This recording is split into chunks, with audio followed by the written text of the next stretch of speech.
원래 제 계획은 지난주로 화박국서를 다 마치고 9월 첫 주인 오늘부터 루키서를 함께 나누는 것이었습니다. 근데 이번 목요일부터 시작될 북토크와 사경회를 준비하고 그 내용을 점검하고 확인하는 중에 생각이 조금 바뀌었습니다.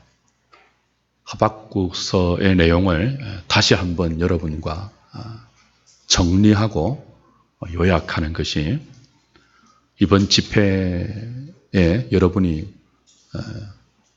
더 은혜 받을 수 있는 그런 길이 아닌가라는 생각을 하고 하박국서의 전체 핵심적인 내용을 본문을 중심으로 해서 다시 한번 살피려고 합니다. 하박국서에서 가장 중요하고 가장 유명한 구절을 들라면 2장 4절의 말씀이죠. 어떤 말씀이었습니까? 의인은 믿음으로 말미암아 산다는 것입니다. 그 못지않게 중요한 것, 아니 이 구절을 바로 이해하지 못하면 2장 4절을 제대로 이해하지 못하는 근거가 되는 또한 중요한 구절이 우리가 오늘 함께 읽었던 마지막의 이 본문입니다. 그래서 이 하박국의 가장 중요한 두 구절을 여러분이 엮으시면 하박국서 전체 내용을 요약할 수 있습니다. 이 두 구절을 한번 종합하면 어떤 내용이 되죠? 상황이 어떠하든지 없고 6번이나 없어지는 그런 상황이 올지라도 여호와로 인해서 기뻐하는 것이 믿음으로 사는 것이다. 그렇게 요약할 수 있습니다. 그렇다면 여호와로 말미암아 기뻐하는 것이 무엇일까요? 이게 사실 하박국서의 핵심적인 내용입니다. 그게 믿음이라고 말해요. 이제 여기에서 가지를 쳐서 나중에 신약 성경 가면 로마서나 갈라디아서에서 이것을 이신칭의의 핵심적인 구절로 인용을 하죠. 그러나 이신칭의에서 의인은 믿음으로 말미암아 산다. 믿음으로 어렵다함을 받는다 하는 그것은 바로 이 하박국서 본문이 이야기하는 믿음으로 사는 것이 무엇인지가 제대로 이해되어야 합니다. 그게 뭐라고요? 상황이 어떠하든지 여호와로 말미암아 기뻐하는 거예요. 여호와로 말미암아 기뻐한다는 것은 그런 것 아닙니다. 예를 들면 종교적인 에스타시에 빠져서 현실 감각을 잊어버리고 몽롱한 상태로 기뻐하는 것 아니에요. 눈을 감고 입신한다든지, 그죠? 어떤 종교적인 열정 가운데 내 감정이 휩싸여서 나의 고단한 현실을 잊어버리고 마치 그 주사를 맞듯이 마약을 먹듯이 술 취하듯이 현실 감각이 떨어져서 기뻐하는 게 아니에요. 하박국서가 말하는 여호와로 말미암아 기뻐한다는 것은 내 현실이 정말 생존의 가장 절대적인 것, 생존의 가장 필수적인 것이 없어지는 그런 상황. 그래서 창자가 흔들릴 것 같은 불안함이 찾아오고, 그렇죠? 삶의 뿌리부터 두려움이 느껴지는 그런 긴박한 상황 속에서 똑똑한 정신으로 하나님이 하신 일들과 앞으로 하시겠다고 약속하신 말씀들을 생각하는 것입니다. 내 현실이 없고 없어지는 현실이에요. 그 없어지는 것이 뭐라고 했죠? 있어도 되고 없어도 되는 것이 아니에요. 없어서는 안 될 필수적인 삶의 요소들이 없고 없어지고 또 없어지고 또 없어지는, 그래서 내 존재의 근원인 창자가 흔들리는 같은 근본적인 불안함이 내 삶을 엄습하고, 그렇죠?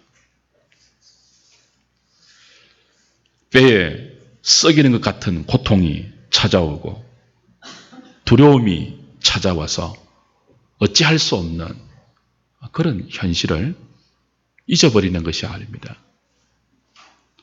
지금 나의 현실은 인생이 경험할 수 있는 가장 밑바닥에서 신음과 처절의 처절한 탄식의 발걸음을 내딛고 있습니다. 가장 밑바닥을 내가 걷고 있다고. 그게 내가 처한 현실이에요. 믿음은 거기에서 도망가는 것이 아닙니다. 믿음은 그 현실을 잊어버리게 해주는 것이 아닙니다. 믿음은 그 현실을 마취시켜주는 것이 아닙니다. 믿음은 그 분명한 삶의 현실을 똑똑히 직시하게 만들고 생각을 거쳐서 생각이 없는 게 아니에요. 그 분명한 현실 속에서 생각을 거쳐서 나의 이 두려운 현실보다 창자가 흔들리는 것 같은 이 고통스러운 현실보다 하나님이 크신 분임을 신뢰하는 것입니다. 똑똑히 생각하는 거예요. 그 현실 속에서 말이에요. 그리고 이 현실 속에서 과거에 하나님이 그의 백성들을 어떻게 구원하셨는지 구원의 일들을 생각하는 것입니다. 그리고 이 현실 속에서 하나님이 성경 가운데 약속하신 말씀이 뭐라고 말씀하시는지를 똑똑히 생각하는 것입니다. 잊어버리는 게 아니에요. 그 현실 속에서 하나님이 하셨던 일과 말씀 가운데 약속하셨던 내용들을 기억하면서 하나님으로 인해서 기뻐하는 것입니다. 그것을 본문은 여호와로 말미암아 즐거워하는 것, 여호와로 말미암아 기뻐하는 것, 그것이 의인들이 살아야 할 믿음의 삶, 그렇게 설명하고 있는 거죠. 여러분 주목하십시오. 지금 선지자가 우리에게 가르치고 있는 믿음의 삶은 여호와로 말미암아 기뻐하는 것입니다. 무엇이 아니에요? 여호와가 주는 그 무엇 때문에 기뻐하는 것이 아니고 여호와 그 자체로 말미암아 하나님 때문에 기뻐하는 거예요. 주목해야 될 내용이에요. 3장 19절에서 주 여호와가 나의 힘입니다라고 고백하는 것도 그와 같은 의미입니다. 그러니까 하박국서는 전체적으로 요약하면 하나님 왜 이러십니까? 언제까지 이러실 것입니까? 어찌해서 이러십니까?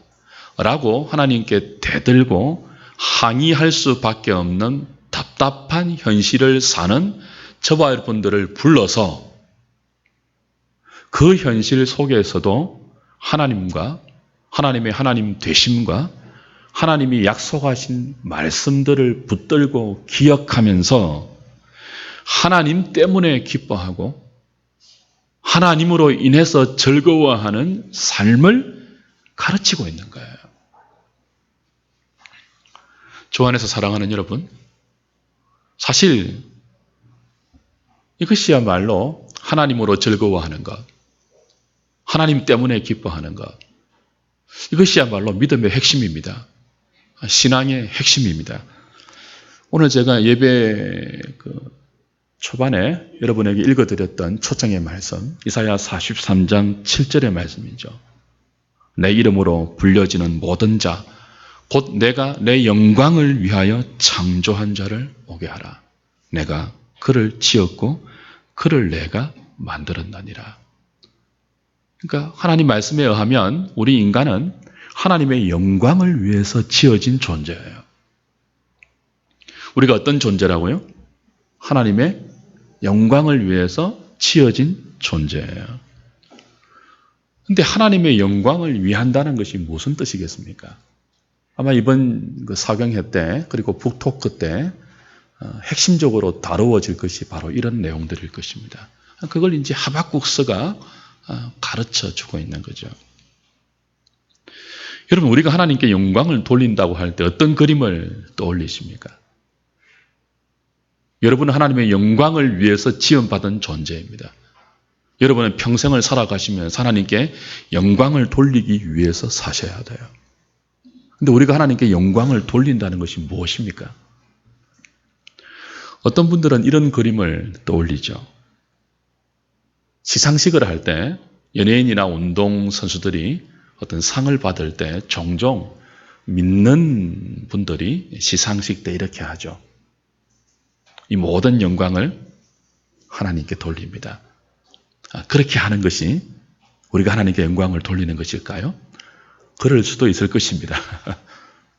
근데 별로 좋은 것은 아닙니다. 그런 이해가 말이에요. 만약에 우리가 하나님께 영광을 돌린다는 것을 그런 그림으로 이해하고 있다면 시상식에 못 나가면 영광을 못 돌릴 거 아니에요. 그죠? 상을 못 받으면 영광 돌릴 기회조차 없는 것 아니에요? 또 그런 그림 있죠. 축구 선수가 그라운드에서 골을 넣었어요. 막 기뻐하면서 달려가면서 가장 먼저 뭘 한다고요? 무릎 꿇고 기도를 하죠.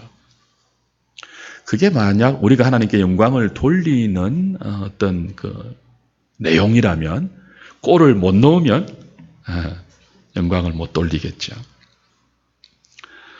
하나님께 영광 돌린다는 것을 그런 식으로 이해하고 있으면 저와 여러분들이 어떤 결과물을 얻어서 그 결과물을 사람들 앞에 자랑스럽게 내어놓고 이것이 하나님 때문입니다 라고 해야 영광이 돌아가요. 좋지 않는 이해입니다. 그런 식으로 하나님께 영광을 돌리는 것을 이해하면 우리는 남들보다 잘 되어야 됩니다. 보란 듯이 성공하는 자리에 가야 되고요. 유명해져야 되고요. 부자가 되어져야 됩니다. 그리고 인정받는 자리에 서야 합니다. 그러지 못하면 영광을 못 돌리는 것이고 심지어 나아가서 뭐예요? 하나님께 영광을 가리는 것이라는 생각까지 하게 됩니다. 굉장히 좋지 않는 영광에 대한 이해입니다. 이런 생각들이 그 기독교의 성경적인 신앙을 번영 신앙이 되게 했고 성경이 말하는 하나님을 하나님이 아닌 가벼워진 하나님, 하찮은 하나님으로 전락시켜 버렸다. 그렇게 이번에 집회에 오실 강사 목사님이 쓰신 책에서 그렇게 말하고 있습니다. 가벼워진 하나님, 하찮아진 하나님. 주 안에 사랑하는 여러분, 그렇다면 성경이 말하는 하나님의 영광, 우리가 하나님께 영광을 돌린다는 의미는 무슨 뜻일까요? 여러분 이미 배워서 알고 있을 것입니다. 소요리 문답 1문은 인생의 목적이 무엇인가 라고 묻고 있죠. 답이 뭡니까? 답이 뭐예요? 하나님을 영화롭게 하고 영원토록 그를 즐거워하는 것이다. 카닝 하셔야 됩니까? 안 나와도 되죠? 그러니까 소요리 문답 1문이 묻고 있습니다. 인생의 목적이 뭐냐? 그건 이사야 43장 7절의 말씀과 동일하죠. 하나님이 인간을 지으신 그 의도대로입니다. 하나님을 뭐 하는 거죠? 영화롭게 하는 거예요. 영원토록 그를 즐거워하는 거예요. 근데 하나님을 영화롭게 한다는 것을 영원토록 그를 즐거워하는 것과 별개로 생각하시면 안 됩니다. 존 파이프 목사님이란 분이 계십니다. 기독교 희락주의자로 유명한 분인데 이분이 소요리 문답 이 1문 1답을 굉장히 탁월하게 해석을 했습니다. 그러니까 인생의 목적이 뭐냐라고 할 때 하나님을 영화롭게 하는 것과 영원토록 그를 즐거워하는 것을 두 개의 다른 내용으로 보지 않고 이 둘을 같이 본 거예요. 사실 같은 거예요. 그래서 그 웨스트민스터 소요리 문답 영어 번역에 보면 glorify God이라고 되어 있죠. 하나님을 영화롭게 하는 것. 원래 원문에는요. and to enjoy and to him enjoy him forever. and와 to him enjoy forever 이렇게 되어 있습니다. 그러니까 glorify God 하나님을 영화롭게 하는 것 and to him enjoy forever 그를 영원토록 즐거워하는 것 and로 묶어 놓았습니다. to him으로 묶어 놓았는데 존 파이프는 이걸 하나로 묶어서 glorify God by라는 전치사로 해석을 하죠. glorify God by enjoy him forever. 그러니까 하나님을 영원토록 즐거워하는 것으로 말미암아 하나님께 영광을 돌린다는 것입니다. 하나님께 영광을 돌린다는 것이 뭐냐라고 할 때 바이로 해석을 해요. 영원토록 그를 즐거워하는 것으로, 영원토록 그를 즐거워하는 것에 의해서 하나님께 영광을 돌린다. 그렇게 해석을 하는데 굉장히 탁월한 해석입니다. 그러니까 하나님께 영광을 돌린다는 게 뭐예요? 우리가 어떤 결과를 얻어서, 보란 듯한 결과를 얻어서 그 결과물을 하나님께 들고 나가 이게 하나님 덕분입니다 라고 사람들 앞에서 시인하는 정도가 아니고, 그런 차원이 아니고, 내가 어떤 결과를 얻든지 못 얻든지, 그죠? 나라는 이 존재 자체, 하나님이 하나님의 형상으로 지은 이 나라는 존재 자체가 어디서 무엇을 하든지 하나님을 뭐 한다는 거예요? 가장 즐거워하고 있을 때, 하나님을 가장 기뻐하고 있을 때, 하나님께 가장 큰 만족을 내가 얻고 있을 때, 그렇게 살아가는 그 자체가 뭐라는 거예요? 하나님께 영광이 돌아간다는 거예요. 이건 제가 누차 여러분에게 말씀드렸던 내용이기도 합니다. 이런 생각을 한번 해보십시오. 정상적인 부부가 있습니다. 정상적인 부부라는 전제입니다. 정상적인 부부 사이에서 부부가 서로에게 줄 수 있는 가장 큰 영광, 부부가 서로에게 줄 수 있는 가장 큰 명예, 가장 큰 보람이 무엇이겠습니까? 남편이 아내에게 줄 수 있는 가장 큰 영광이 무엇이겠습니까? 아내가 남편에게 줄 수 있는 가장 큰 명예가 무엇이겠습니까? 다이아 주는 것입니까? 차를 뽑아주는 것입니까? 집을 자기 이름으로 해주는 것입니까? 그건 정상적인 부부 사이에서 서로가 서로에게 줄 수 있는 가장 큰 영광은 아닙니다. 정상적인 부부에서 가장 큰 영광은 무엇을 받는 차원이 아니고 서로가 서로에게 가장 큰 기쁨이 되어 있는 것입니다. 서로가 서로의 가장 큰 만족이 되어 있는 것입니다. 여러분, 세상에 내 남편보다 잘난 남자가 얼마나 많습니까? 내 남자보다 얼마나 능력 있는 남자가 많습니까? 세상에 내 여자보다, 내 아내보다 얼마나 이쁘고 매력적인 여자가 많습니까? 부부의 영광이 뭐예요? 그럼에도 불구하고 그 수많은 남자 가운데 하나님이 짝지어 주신 내 남편을 가장 즐거워하는 것입니다. 가장 기뻐하는 것입니다. 가장 존경하는 것입니다. 그 남자를 가장 사랑하는 것입니다. 세상에 예쁘고 매력적인 여자가 널려 있는데 그 어떤 예쁜 여자보다 하나님이 내게 주신 이 여자를, 내 여자를 가장 기뻐하는 것입니다. 가장 즐거워하는 것입니다. 그게 부부가 서로가 서로에게 줄 수 있는 가장 큰 영광이고 명예고 보람이고 가치이고 의미입니다. 남편이 내게 다이아를 줍니다. 집을 내 이름으로 해줍니다. 차를 뽑아줍니다. 그런데 정작 내가 아닌 다른 여자를 즐거워한다고 생각해 보십시오. 내가 아닌 다른 남자를 내 아내가 기뻐한다고 생각을 해 보십시오. 그건 서로가 서로에게 줄 수 있는 가장 큰 고통이고 비극입니다. 부부의 영광은 그게 아니죠. 우리가 하나님께 영광을 돌린다는 것도 같은 차원입니다. 그래서 성경은 하나님과 우리 사이를 무엇으로 비유한다고요? 남편과 아내 사이로 비유한다고요? 성경이 성도의 죄를 설명할 때 가장 많이 쓰는 표현이 뭡니까? 너희가 간음하는 여자와 같다는 것입니다. 너희가 음행한다고 표현합니다. 간음, 음행, 전부 부부의 차원에서 이해되는 내용들이죠. 하나님이 우리를 지으실 때 그렇게 지어집니다. 내가 내 영광을 위해서 너희를 지었다 그랬습니다. 그러니까 하나님께서 하나님의 형상대로 인간을 지으실 때 다른 무엇보다 하나님을 즐거워하는 존재로 지었습니다. 다른 어떤 것보다 하나님을 기뻐할 수 있는 존재로 지었습니다. 다른 어떤 것보다 하나님을 가장 사랑하도록 지었습니다. 그리고 그렇게 할 때 인간이 가장 행복함을 느끼도록 지었어요. 우리가 다른 어떤 것보다, 여러분 세상에 하나님 주신 좋은 것이 얼마나 많습니까?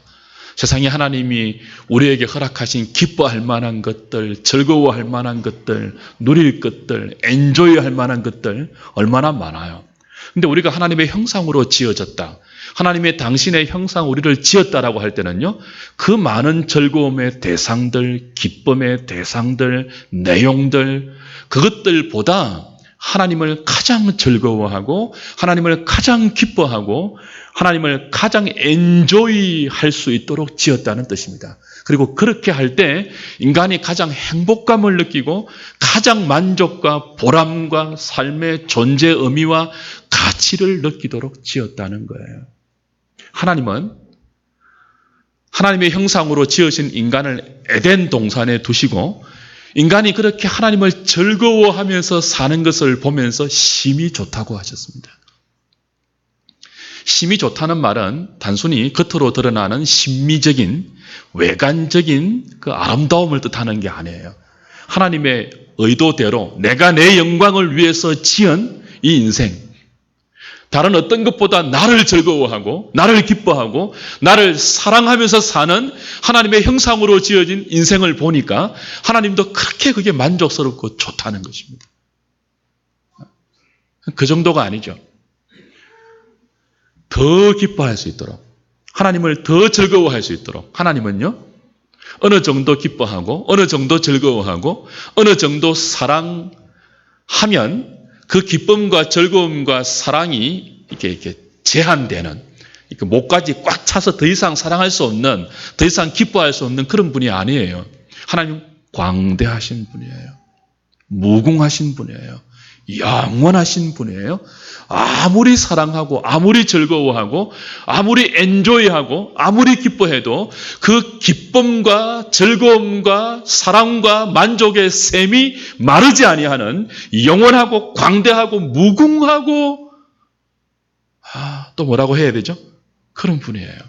더 기뻐할 수 있도록, 더 사랑할 수 있도록, 하나님을 더 즐거워할 수 있도록, 하나님을 더 엔조이할 수 있도록 하나님 우리에게 영광을 약속하셨죠. 그게 선악과 언약입니다. 바빙컨 이거 이제 영광의 상태라고 표현해요. 신학자들은.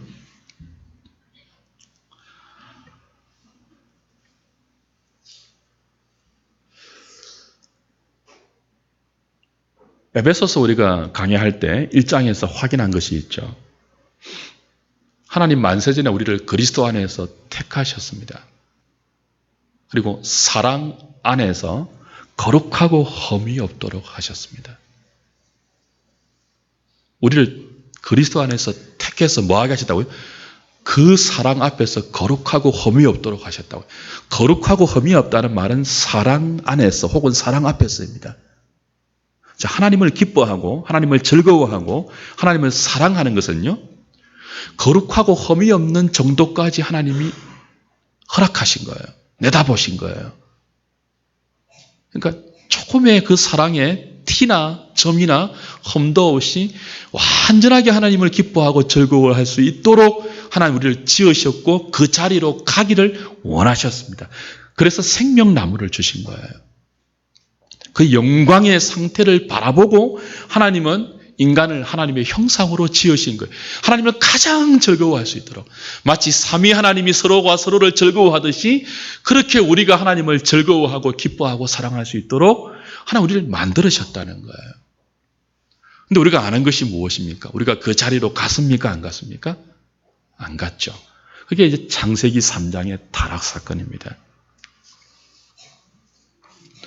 여러분 누가복음 14장 26절에 보면 이런 말씀이 있습니다. 예수님께서 이런 말씀을 하셨어요.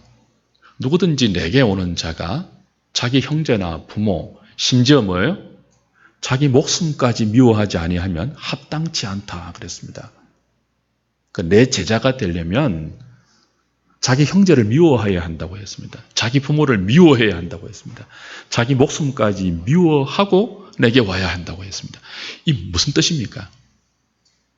우리 예수를 믿으면 다 부모 미워해야 됩니까? 형제 다 미워해야 됩니까? 이걸 우리가 반어법이라고 하잖아요.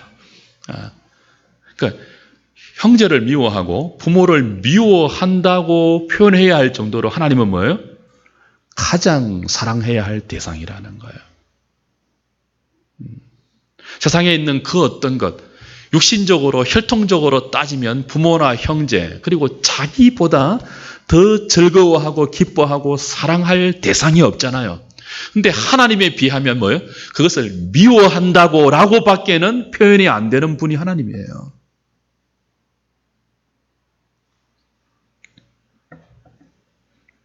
우리가 하나님을 그렇게 즐거워할 때, 내 목숨보다 더 즐거워할 때, 내 부모보다 더 즐거워할 때, 내 자식보다 하나님을 더 기뻐할 때, 하나님이 내게 주신 많은 것들이 있잖아요. 돈, 건강, 인간관계, 내 취미생활, 모든 것들, 그것보다 하나님을 더 기뻐할 때 하나님 영광을 받으시는 거예요. 여러분이 실패한다 할지라도 시상식에 못 가고 골을 못 넣고 유명해지지 않고 대학에 떨어지고 뭐 사람들이 볼 때 빌빌거린다 할지라도 여러분이 있는 그 자리에서 여러분이 하나님을 가장 기뻐하고 가장 즐거워하고 그분을 여러분의 인생에서 가장 큰 가치와 만족과 보람의 대상으로 인정하면서 그걸 고백하면서 그렇게 살아있으면 그렇게 살아가시면 여러분이 살아가는 그 삶의 현장에서 그 살아가는 걸음걸음이 바로 하나님을 영화롭게 하는 거예요. 그게 glorify by Him forever enjoy입니다. 여러분이 하나님을 엔조이하는 그것에 의해서 하나님께 영광을 돌리는 것입니다. 그게 예배이죠, 예배. 삶의 예배, 모여서 드리는 공적 예배는 모두 그런 거예요. 아마 제 생각에 이번 사경회 때 이런 내용을 강사가 다 저보다 더 확실하게, 더 분명하게, 더 선명하게 말씀할 것 같습니다. 꼭 오십시오. 어떤 강사보다 제가 추천합니다. 꼭 오십시오. 들으십시오, 말씀을. 예배가 월십이잖아요, 월십. 월십은 워서 플러스 십입니다. 합성어예요. 워서, 가치, 십, 인정하는 것, 가치를 인정하는 시간입니다. 우리가 하나님을 예배하잖아요, 그죠? 하나님의 가치를 인정하는 시간이에요. 어떻게 인정하는 것입니까? 말씀드린 그대로예요. 세상의 그 어떤 가치보다 하나님이 내게는 가장 가치로운 분입니다 하는 것을 우리가 드리는 찬송과 기도와 그분이 주시는 말씀을 믿음으로 받는 것을 통해서 고백하는 것입니다. 세상을 향해서는 선포하는 것입니다. 그러니까 만약 어떤 사람에게 하나님보다 더 가치로운 것이 있다면 그리고 하나님보다 더 가치롭게 생각되는 사건이 발생한다면 그 사람 예배 시간에 나올까요? 안 나올까요? 안 나오고 자신이 더 가치롭다고 여기는 거기에 가 있겠죠. 그래서 예배는 워십이에요, 워십. 하나님을 가장 가치로운 분으로 고백하는 시간이에요. 세상을 향해서 우리가 모여서, 그죠? 하나님을 찬송하고 그분의 말씀을 듣고 기도하고 헌신하는 이 모든 것들을 통해서 우리는 그 어떤 것보다 하나님을 사랑하는 사람들입니다. 하나님을 기뻐하고 즐거워하는 존재입니다. 하는 것들을 세상을 향하여서 선포하는 시간이죠. 삶의 예배도 그런 것입니다. 너희 몸을 하나님이 기뻐하는 거룩한 산 제사로 영적 예배로 드리라. 바로 그거예요. 어디서 무엇을 하든지 뭐예요? 하나님을 가장 기뻐하라는 거예요. 이 삶의 예배. 그리고 공적 예배가 뭐예요? 그런 그리스도인들이 모여서 함께 이 우리의 신앙을 하나님께 드리는 예배를 통해서 고백하는 것입니다. 선포하는 것입니다. 그 마음 없이 드리는 예배는 이사야서에서 말하는 성전 마당만 밟는 예배이죠. 헛된 예배이죠. 안타깝게도 죄는 하나님을 가장 기뻐해야 될 그 우리의 인생 목적을 어그러뜨려 버렸습니다. 사탄은 하와에게 찾아와서 가장 큰 우리의 즐거움의 대상이신 하나님을 왜곡시키죠. 하나님을 의심하게 만들죠. 그래서 하나님보다 우리 자신을 더 즐거워하게 속이고 부추겼죠. 이거 먹으면 너희들도 하나님처럼 눈이 밝아질 수 있다. 하나님처럼 될 수 있다. 마음대로 세상을 주무르며 살 수 있다. 속여서 결국 뭐예요? 죄는 하나님보다 자기 자신을 더 사랑하게 만들었고 자기를 더 즐기게 만들었고 자기를 더 기뻐하게 만들었습니다. 죄를 한마디로 요약하면 뭐예요? 하나님보다 다른 것을 더 기뻐하는 거예요. 하나님보다 자기를 더 즐거워하는 거예요. 그래서 죄에 빠진 인간은 하나님이 아닌 다른 것을 기뻐하고 즐거워하고 하나님이 아닌 자기를 엔조이하기 위해서 하나님마저 이용하는 자리로 떠나게 되었죠. 다른 인생을 그것을 위해서 이용하는 자리로 전락하게 되었죠. 그럼 구원이 뭐겠습니까? 죄가 하나님보다 다른 것을 더 즐거워하는 것이라면 여러 가지 정의가 있겠지만, 그죠? 그렇게 정의할 수 있다면 구원이 뭐겠어요? 다시 하나님을 즐거워하는 자리로 돌아가게 하는 것입니다. 하나님이 그렇게 하시는 것입니다. 어떤 자리까지요? 점도 없이 험도 없이 하나님은 가장 지고의 즐거움의 대상으로 삼고 티도 없이 이렇게 하나님은 가장 엔조이하는 자리로 가는, 그게 구원이에요. 말씀을 좀 정리하죠. 사랑하는 여러분, 사탄은 지금도 저와 여러분들을 유혹합니다. 그래서 하나님을 즐거워하는 것이 아니고 하나님보다 다른 것을 더 즐거워하게 만들도록 부추기고 속이고 유혹합니다. 신앙은 이 싸움입니다. 이 싸움.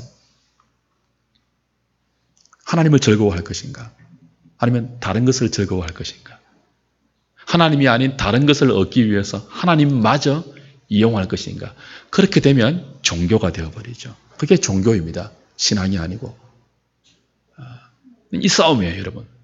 사탄은 교회를 타락시킵니다. 교회 안에 모여든 하나님의 성도를 종교인이 되도록 속이죠. 그게 뭐라고요? 하나님을 즐거워하는 것이 아니고 하나님이 아닌 다른 것을 즐거워하게 만들되 그걸 하나님의 이름으로 얻도록 부추기는 것입니다. 그러면서 정작 뭐예요? 삶의 현장에서는 하나님을 즐거워하지 않는 거예요. 다른 것 즐거워하는 거예요. 주 앞에 가는 그날까지 이 싸움은 계속될 것입니다.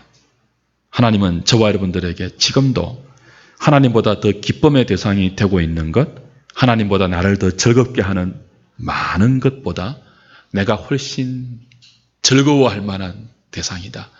내가 훨씬 사랑할 만한 존재이다. 내가 훨씬 기뻐할 만한 분이다. 내가 훨씬 더 너희들에게 엔조이할 만한 존재다라고 부지런히 가르치고 계십니다. 역사와 우리 인생 전체를 통해서 그걸 설득하고 계십니다.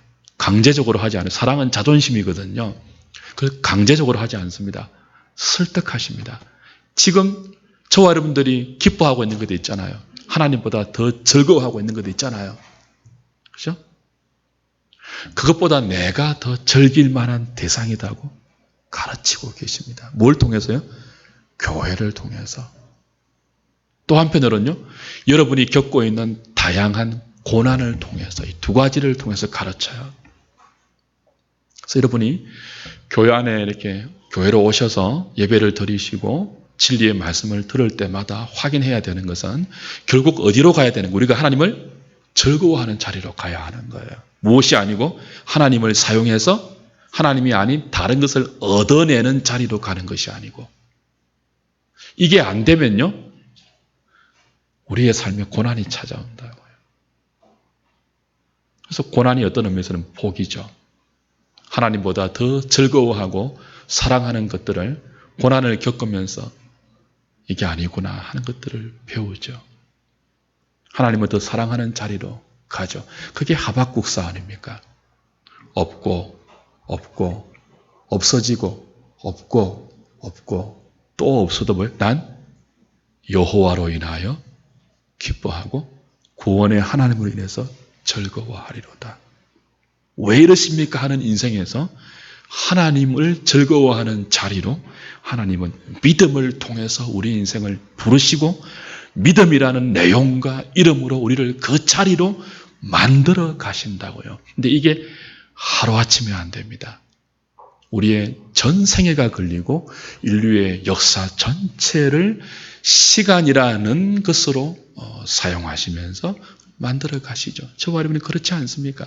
하나님 그렇게 부지런히 설득하시고 고난과 때로는 축복과 때로는 달콤한 사탕으로 우리를 그렇게 하나님을 즐거워할 수 있도록 하나님을 사랑할 수 있도록 많은 손길들로 우리를 이끌지만 우리가 얼마나 미련하고 완악하고 더디 깨닫는지 늘 하나님을 가장 즐거워하는 자리로 잘 가지 않죠.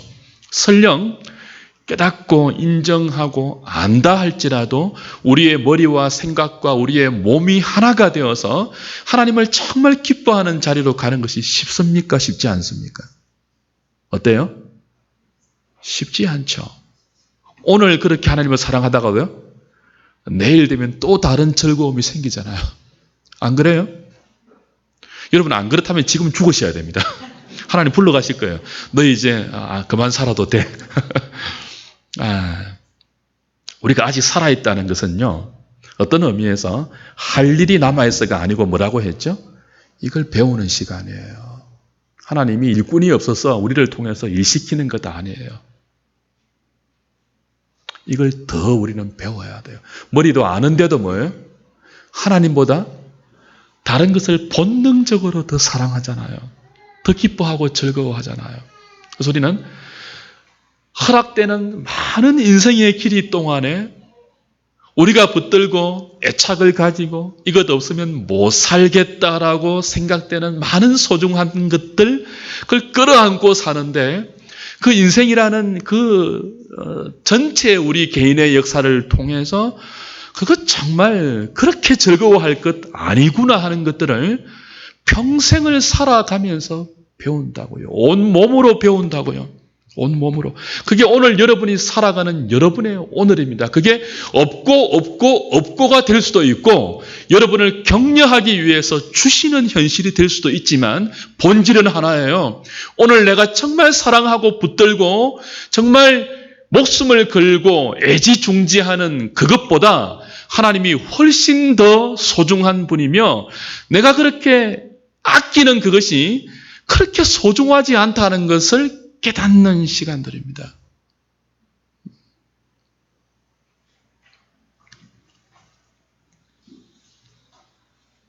하나님은 교회를 통해서 또 우리의 인생을 통해서 축복과 고난이라는 변장된 두 개의 하나님의 손길을 통해서 이 구원의 역사를 지금도 이루어가고 계십니다. 이번 집회를 통해서 이 구원의 하나님, 이 선하신 하나님을 더 깊이 알아가는 은혜를 받으시고 그 하나님을 여러분의 남은 생애 동안에 전하고 사람들에게 소개하고 나누어 주는 열망이 생기기를 주님의 이름으로 축복드립니다.